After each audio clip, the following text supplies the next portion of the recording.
Θέμα της έκθεσης: γίνονται πολλές αδικίες στον κόσμο. Γιατί νομίζεις ότι τις επιτρέπει ο Θεός? Γράφει ο αμίμητος Μπομπήρας.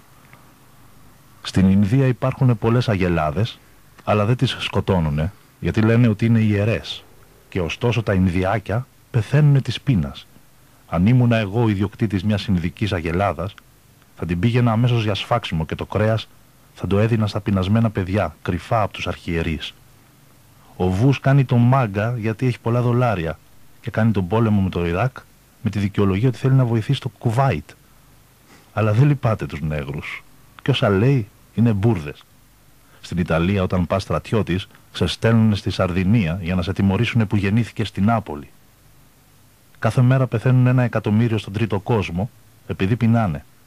Ο τρίτος κόσμος έχει την κοιλιά γεμάτη αέρα και γκάζι.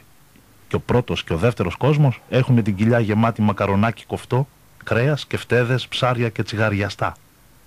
Αν ξεσπάσει ο τρίτος παγκόσμιος πόλεμος, θα ξεσπάσει γιατί ο τρίτος κόσμος θα τον κάνει να ξεσπάσει. Γι' αυτό και λέγεται τρίτος. Και πολύ καλά που θα κάνει. Και εγώ αν ξεσπάσει θα πολεμήσω με τους τρίτους. Καλημέρα σας.